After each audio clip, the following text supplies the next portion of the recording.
Welcome. Have you ever wondered why some musical notes sound good together while others clash? The answer lies in mathematics, specifically trigonometry. Today, we will explore the hidden geometry of sound, looking at how sine waves, frequency ratios, and simple math define the harmony we hear in music. First, let us understand what sound actually is. Sound is a mechanical wave that travels through a medium, like air. When an instrument vibrates, it compresses air particles in a repeating pattern. In physics and mathematics, we model this behavior using waves. In music, we perceive these regular, periodic vibrations as specific tones or notes. This is where trigonometry comes in.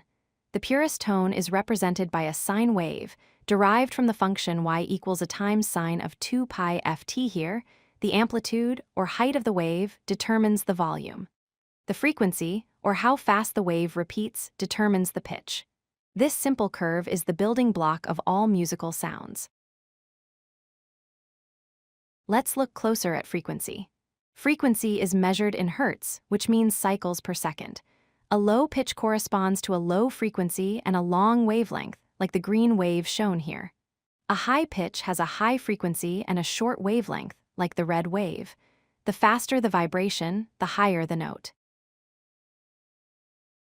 When we compare two notes, we are comparing their frequencies. The most fundamental interval in music is the octave.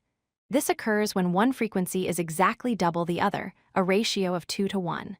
Because the waves align so perfectly, crossing zero at the same points, our brains perceive them as being the same note, just higher.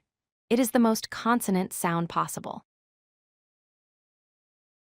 Next is the perfect fifth.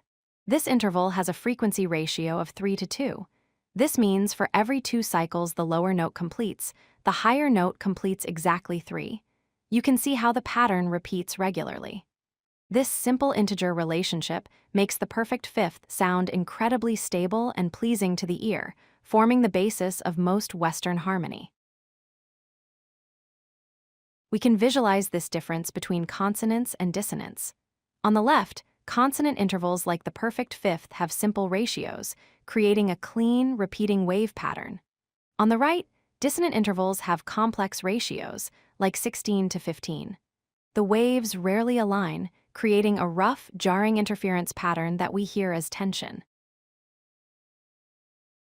When we stack these simple ratios, we get chords.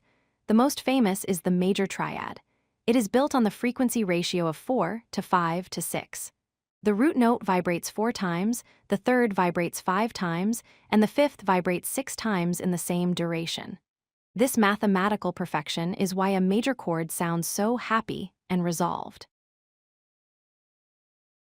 Finally, remember that the sine wave comes from the unit circle.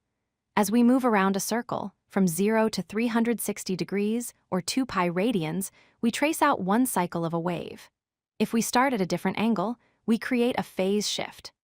This circular relationship is why sound is periodic and why trigonometry is the perfect tool for analyzing it. To summarize, music is essentially math in motion. Sound waves are modeled by sine functions. Pitch is determined by frequency, and harmony is nothing more than simple integer ratios between those frequencies. By understanding trigonometry, we gain a deeper appreciation for the beautiful order underlying the music we love. If you like this video, hit that like button and don't forget to subscribe. Visit codelucky.com for more such useful content.